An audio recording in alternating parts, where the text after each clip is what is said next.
Welcome to the Think Small podcast, hypergrowth for small businesses. So, what's slowing you down? Well, hello everyone. Welcome to the Think Small podcast. I'm your host, Denise Steinbring, and today's guest has a vantage point on the American small business landscape that almost nobody else has.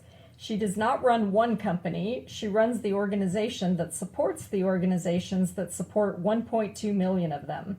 Shere Anne Kelley is the president and CEO of the Association of Chamber of Commerce Executives, ACCE, which is an 111-year-old national organization that represents 1,300 Chamber of Commerce members, covering 93 of the top 100 metro areas in the country. She has spent her career at the intersection of small business, economic development, and the civic infrastructure that either accelerates or constrains both. She just got back from ACCE's annual convention in New Orleans. Shere Anne, first of all, welcome home, and it's a pleasure to have you here on the Think Small podcast. Oh, thanks so much for having me. It's a pleasure to be here. So, Shere Anne, tell us a little bit more about your career arc. How did you get to be, at the top of this amazing organization that really has its finger on the pulse of the small business communities across America? I'm really lucky to have this position. But I've always sort of been a local business advocate. That's kind of been the thread throughout my career. After I did my undergraduate work, I came to Washington, D.C., and actually my first D.C. job was at the U.S. Chamber of Commerce. So this is sort of a full circle career moment for me. And I spent time with that organization, particularly working with local businesses, local chambers. I left there and I went to work for the National Association of Home Builders and really became an advocate for their work in their government affairs department. Then I spent 16 years at another global association that worked with business leaders who focused on government relations, communications, corporate social responsibility. So, what are some of the places where business can have a real impact on the rest of the world? And then I came to this job about 9 years ago, which is hard to believe. Time flies. And this is sort of the perfect culmination of all of those things. I refer to this job as the perfect ripple effect, where we're helping chambers of commerce. Chambers are making their community stronger. So we're literally watching the world become a better place in real time, and we're a part of that. So it's been just a great journey. That's amazing. Yeah, well, I'm sure you just bring so much knowledge and education and opportunities to all of your chamber members across the country. Yeah, it's a fun position to be able to support them in every aspect of their work. And that's really what ACCE does. We're the association that supports chambers, whether it's how they run their organization or how the chamber is supporting their local businesses and supporting their local communities. So we offer peer networking groups where people can come together and brainstorm, share ideas. We have original data and thought leadership that helps the field.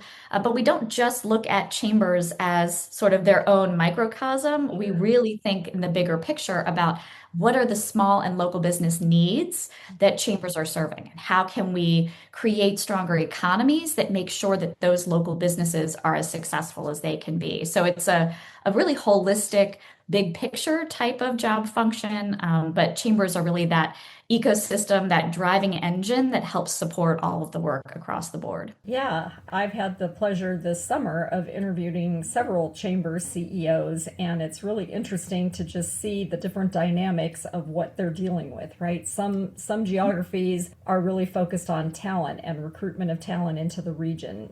Other ones are focused on affordable housing and childcare so that workers who do come into those regions, have those options. So you get to see that all, you're almost like the board of directors for all these chamber people, right? To provide resources and make connections for them. Yeah, it's fun to see that even though it may look different in each chamber, the impact that those chambers are having are the same across the board, right? It's impact on the local economy, it's impact on their local community. It's the outcomes that they have for workers and entrepreneurs and local businesses. So it's a fun job. No 2 days are the same, and it's the same with chambers. chambers, right? Each chamber has a different approach to trying to achieve those big catalytic leadership type of roles. Yeah. Well, we're definitely thankful for people like you in your leadership roles and those that lead the chambers. So let's talk about, you and your team have been tracking how these small and mid-sized businesses are adapting to major market shifts through ACCE's Horizon work. That research touches nearly 1.2 million businesses, as we talked about.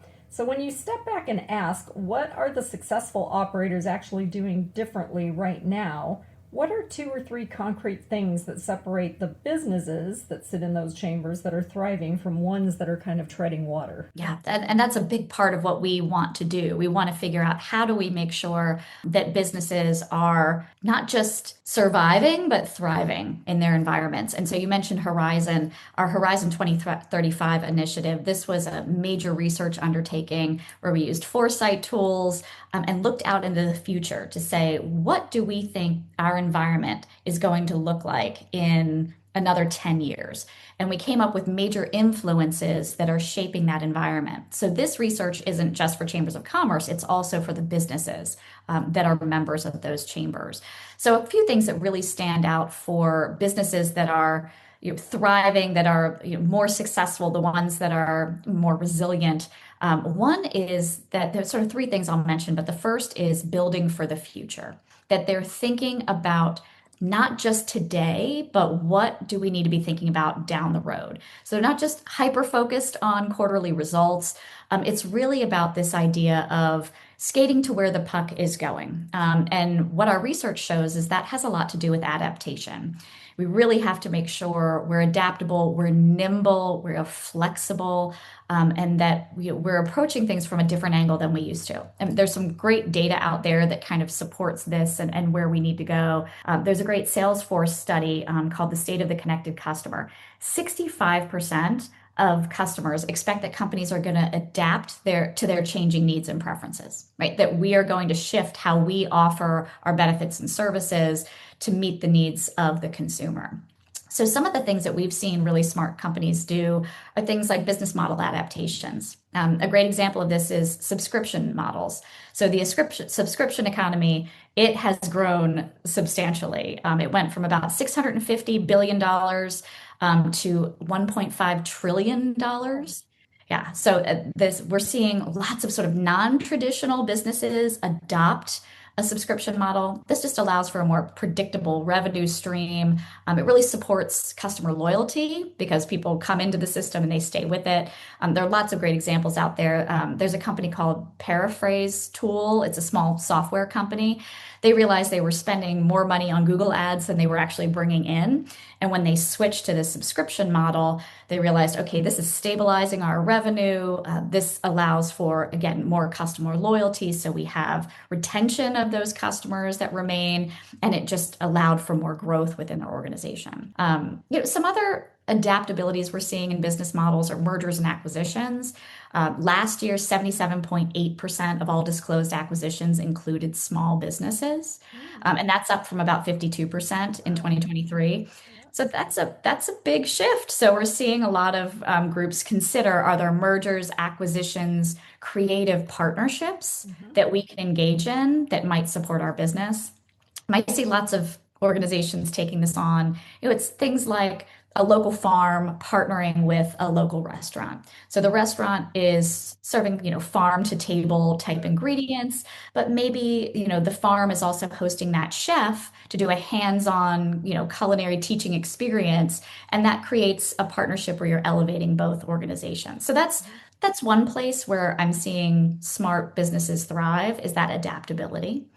Sort of the second thing that we're seeing is around resilience. This is one of our Horizon Initiative influences, and I'm kind of obsessed with it. Resilience for individuals as well as resilience for organizations. So it's not just about bouncing back, but how can you adapt forward through challenges? How can you build an infrastructure so that you come out the other side of a difficult situation stronger, having learned from those issues? So it's really important for business owners to really think about building their own resilience. And that takes the form of things like emotional intelligence, making sure you can handle your emotions well. How do you handle other people's emotions? It's reminding yourself of your why. Why are you doing this? What's the impact? Simon Sinek has a great book that really kind of talks you through this. How do I get back to that core? Mhm. Because grounding yourself in your purpose can help give you, additional resilience, especially in difficult times. And making sure you've got a strong network to turn to, a kitchen cabinet of people you can brainstorm with, and of course, having boundaries for your time and your energy. Are you refueling yourself in a smart way? Yeah, important for small business owners to make that time, right? It's hard when your head's down running your business and doing the day-to-day operations, right? To really take that time that you need. Because Absolutely. But it's all boats rise when a leader gets better, right? Absolutely, it's critical, right? And thinking about that for your own team too. How do you make sure you have the right talent in the right positions, that they're being upskilled and reskilled? Are you teaching them the skills that help with their own resilience? Critical thinking, giving and receiving feedback, their own emotional intelligence. So there's resilience for your team and then also for your organization. Do you have vulnerability planning in place? If a major disaster were to hit your market, fire, flood, energy grid goes down, right? Do you have a plan for that? So resilience is sort of the second piece. And then the third is innovation, right? Having an innovative mindset. And I know this feels difficult for a lot of small businesses because it feels like, one, you're busy with so much in your day to day, but also there's a lot of uncertainty. But that uncertainty is here to stay. So, how do you learn to take calculated risks? How can you leverage AI to maybe build something you couldn't build alone? And what I love about AI is it doesn't just have to be about taking all of your company's work and making it AI driven. How can you leverage AI so that you can be more human, Mhm. right? It's 80% of customers say that the experience that a company provides is just as important as its products and services. Even So more can so, I, yeah. yeah. And can AI give you the bandwidth so you can make that experience even stronger? So those are the places where I see companies really thriving, right? They're adaptable, they're building individual and organizational resilience, and they're innovating. They're thinking about different ways to approach the work that they do. Yeah, you had shared with me earlier that even the ACCE has taken a new approach to your strategic plan that encompasses some of the things you just talked about. Can you share more about that? Absolutely. So our board of directors was thinking about these same challenges and opportunities, right? We're living in a world of uncertainty. How do we make sure we're adapting, that we're serving our audience the right way? So I am a huge fan of the book called Playing to Win. It's by Lafleur and Martin. Fantastic framework. What it does is it allows you to build a strategic plan or a strategic framework that gives you the opportunity to have a core focus. So the bulk of your time, usually somewhere in the neighborhood of maybe 60% of your time, is dedicated to what you determine as your core. What are the two or three things that you want to do that drive the most value and that you're going to pursue with excellence? You have about 60% of your time dedicated to that. Another subset of time, maybe 25% dedicated to innovation, right? Where are places where you can test ideas on a small scale, tweak them small, fail small, right? Figure out, and then where do you want to scale? Places where those tests are successful, how can we scale up? So that's another portion of time. And then an even smaller time to responding to things that come across your desk that you couldn't have known about in the previous year. So, what a strategic framework like this does is make sure you're not veering away from your mission and your core work. You've dedicated time for that, but you're making time for innovation. But you're not chasing every shiny object that comes your way, and you're not chasing every issue that gets put in front of your desk. Mhm. So it's really dedicating that time. It allows for your planning to be a little bit more dynamic, Mhm. which is essential in a time like this. And so that's the framework that we're using in order to move forward. And a lot of businesses kind of get stuck, in when they're trying to think about how do we move forward, how do we plan. We're living in, like I said, this uncertain time. People feel paralysis during uncertainty, right? Mhm. Either we're going to keep doing the same thing or we're going to scale back. But if uncertainty is here to stay, we kind of have to lean into that, right? And recognize where are the places that we can take calculated risks. People get too rigid, right? We've always done things this way. If it's not broke, don't fix it. I also see a lot of firefighting activity from smaller businesses, right? We're going to respond to everything that shows up frameworks like this can really help make sure that you're not firefighting all the time. It moves you from being reactive to proactive. And that just helps you reduce the number of mistakes that you could make. And again, drive that innovation that's going to help make your organization stronger. Yeah. Gosh, so much to unpack there. Let me see. Where do I want to go next?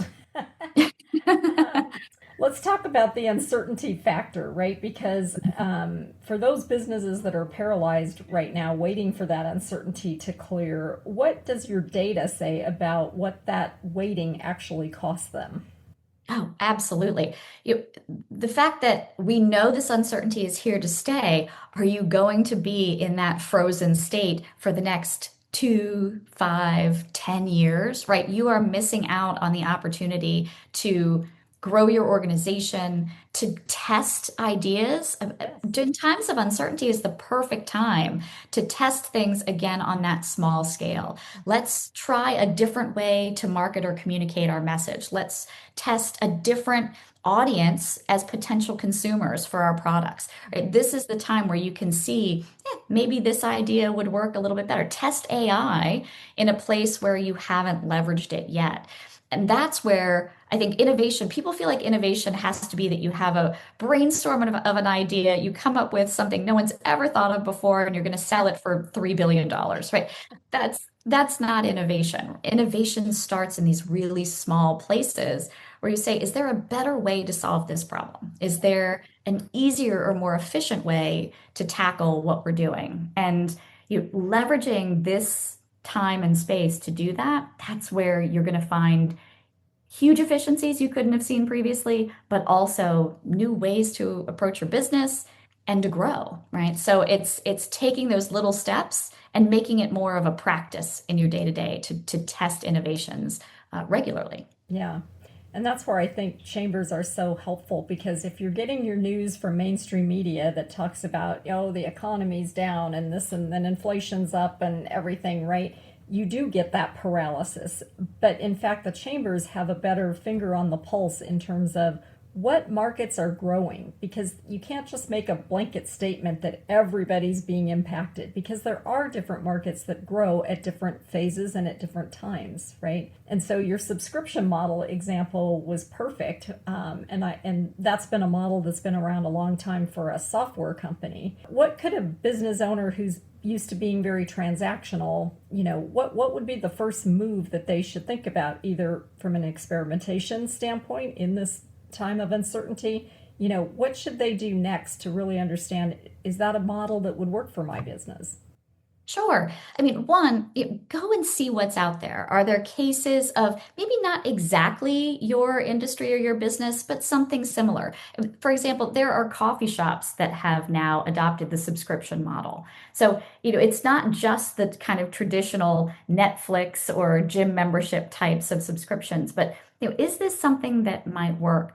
Talk to some peers, right? That's the great thing about chambers of commerce and other associations, is this is where business leaders come together to brainstorm and come up with new ideas. Or is there an innovation incubator in your community where you can go in and say, hey, I'm really trying to grow this organization, and maybe an accelerator, right? I want to take the existing business and really shoot it to the next level. There are people who are here who've either been through what you've been through and can share some lessons so you don't have to make the same mistakes that they've made, or they might just ask you some really good questions to get at what's the best way to try to innovate. I think so much of it is listening, learning. There are so many fantastic podcasts out there. You can find one that's specific to your industry or specific to your business type, and then just engaging in conversations. I think the more curious we get, the more likely we are to embrace innovation, right? Asking other people how they did what they did, poking holes in your existing business plan, having somebody else come in and poke those holes. What do you think are my vulnerabilities? What do you think are some untapped markets that I haven't plugged into? If you were in my shoes, how would you grow this organization? And I think the more we start to question and not rely on our own insular knowledge and not rely on the things we've always done, those are some of the easiest ways to kind of take those first steps. And again, piloting things on a small scale You don't have to throw the entire business model out and start over. Can you take maybe a niche market where you're not serving that audience right now? Hmm. Test some concept in a very small way with that audience. Hmm. Are they responding well? Are they not? Are there changes that you want to make it a better product or a better service? Hmm. Make those changes in a small scale and decide, do we want to scale this up and offer it in a bigger way? So again, it doesn't have to be this wholesale, take a etch a sketch, turn it upside down, shake it and Yeah. start over.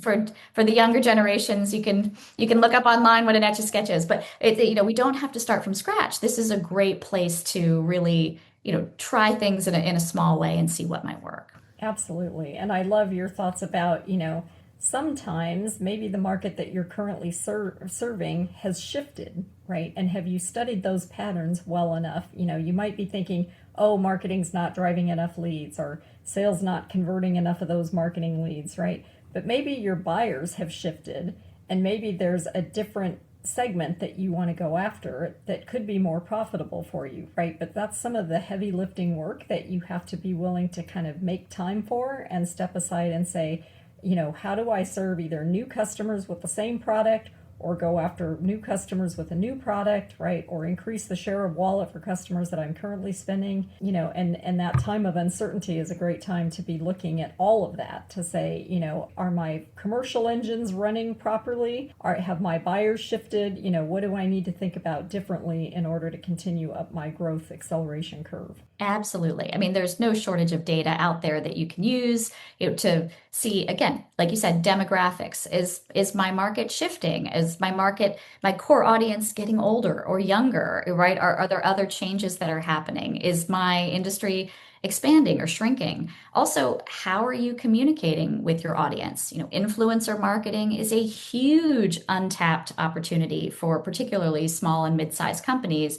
People trust people that they know. I'm a big fan of data and research. The Edelman Trust Barometer shows a real increase in the trust of local organizations, local. I trust my colleagues, my coworkers, my friends and family way more than I trust others. So how can you reach that audience to influence your potential buyer? How do you sort of hyper localize that message, because that is the trusted message? So it's rethinking maybe how you're even sharing the work that you do. And if you're targeting one person, how do you target their core influencers around them, right? How do you get to that market? Yeah, and you mentioned AI. That's a huge red flag for some companies because they've put a lot of money into their website and they've optimized search engine optimization, that keywords and all the things, right? But that has changed dramatically with Google Answers appearing at the top of page one on Google, and AI is scraping the internet and your website to understand whether you can be served up in that place, right? So the visibility to AI of all of your content matters, and it matters more than ever right now because people are making decisions based on that one Google answer before they even go to your website. So you want to make sure that all the LLMs, whether it's ChatGPT or Claude or Perplexity or Gemini, pick one, right? Are you being served up as a consideration, for purchase at that time? So that's a key area that folks need to be looking at. Absolutely. And part of that is driven by cross promoting your content across lots of platforms. Right. And that's a place where those LLMs are reaching out to try to get information. The more that you're sharing your insight everywhere that you can, and thinking in places that you might not have considered before. Are you on, most companies are, and even small businesses are on Instagram, but are you on TikTok? Are you communicating on Reddit? Reddit is one of the platforms that a lot of LLMs are pulling from, right? So it's thinking a little bit differently about where your messages go so that you, again, as you said, can sort of rise up as one of those organizations that gets highlighted Right. when someone does an AI search. Right, exactly. Well, back to the chamber's role. When a small business owner is navigating a major strategic shift, it could be, like we talked about, technology adoption or a supply chain reconfiguration or developing their leadership team or repositioning for a new market segment. How much of that conversation is actually happening inside the chamber environment right now? And what would it look like if it were happening even more for some of these business owners? Yeah, chambers are leading these conversations all over the country. Naturally, chambers are sort of problem solvers. They want to solve the biggest challenges that their businesses are facing and the biggest challenges that their community's facing. Interestingly, talking a little bit about trust, chambers are trusted. We actually conducted a nationwide poll with the Harris poll. 81% of US adults believe that chambers are a trusted resource and partner for business, and 91% believe that chambers have an impact on growing businesses locally. So Yeah. chambers are sort of the go-to resource, but chambers provide a lot of things that businesses just don't know. You mentioned data, lots and lots of data sets, right? What is the market data about your specific industry, about your economy? Where are the trend lines going? Demographic shifts, and other policy or regulatory factors that could really influence some of the decisions that you're making. So chambers are these sort of data and information hubs, so they're a great source for that information. I also mentioned the idea of peer sharing, learning from others. I mean, this is kind of the centerpiece of what chambers are known for. They're those conveners that bring people to the table so you can get some problem solving support from other people within your community or resources, right? If you're looking for funding options, if you're looking for talent, right? These going to chamber events, working with their team, they're great ways to really develop those types of opportunities for yourself. They also offer a lot of training programs. Many chambers are offering training on AI, leadership development, soft skills, some of the core skills that you're looking for, marketing, how to leverage Canva, right? Like you name it, there are chamber training programs that can support you. And really, I think the chamber serves as this framework to think about the big questions that challenge businesses and communities. They're figuring out what kind of advocacy they provide to make sure that the environment in which you're doing business is the strongest that it can be.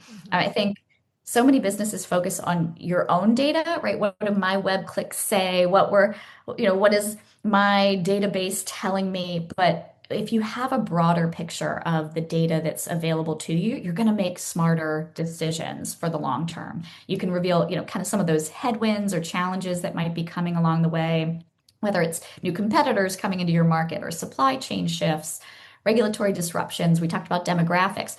I think making sure you connect to those external data sources are going to help you just make smarter decisions and have a clearer picture of what that future looks like. I think the shifting role around chambers is that they're really futurists for their regions. So they can support you in having that forward-facing look, help you make data-driven decisions, right? So smarter choices for your organization. And so if you haven't engaged with your chamber or not recently, I would definitely check them out, see what kinds of resources and programs they offer. It's a great place to help drive growth and innovation within your organization. Yeah, I'm really curious about that data because so much data is out there. A lot of it requires a subscription and a purchase price, right? And so how does that look mechanically if you're a business owner who's only gone to sort of the networking breakfast at the chamber? How would you approach a chamber and say, what library of resources do you have that might be applicable to my industry? And, are they free? Are you referring them to other data sets that they'd have to purchase? How does that work exactly? Sure. So it varies from chamber to chamber on whether the chamber itself has collected the data or they have a partner who collects the data. Sometimes it's free when you're a member, you join the organization, you get free access to that data. Sometimes it is a subscription model. It just depends on the organization. There's a lot of great free data that's out there too. It's just not necessarily as hyper local as a Chamber of Commerce would be able to get it. The National Association of Counties has some fantastic demographic type of data that's broken down by county, which is a great place to start. But again, if you're looking for more robust data, all you have to do is kind of reach out to the chamber and talk to their key contacts and just let them know, hey, I'd love to make more data-driven decisions. I'd love for your help in pointing me to that information if you have it or if someone else does. Even if the chamber doesn't have that information, it's their job to know who does. Yeah. So they can point you in the right direction for whatever it is you're looking for. Well, that's amazing. Well, Shere Anne, based on all your years of leading and working with all these chambers and businesses they serve, you've watched them navigate everything from post-COVID recovery to AI disruption to political uncertainty. What's the one thing you would ask our listening audience to action on Monday morning? Not a chamber plug, but just the leave behind from Shere Anne. Yeah, absolutely. I think what we've talked about, that idea of resilience and building for the future, I'll sort of dig into that for another minute because I think that's the leave behind. It's taking a minute to look at the data, the information that's available. What do we think things are going to look like 5 or 10 years out? How is that going to impact your business? What's happening and how can we plan for that? And almost every small organization or small business has at least one critical core dependency that you've never stress tested before, right? If you can just name that thing, what's your vulnerability and develop some sort of a plan B for it.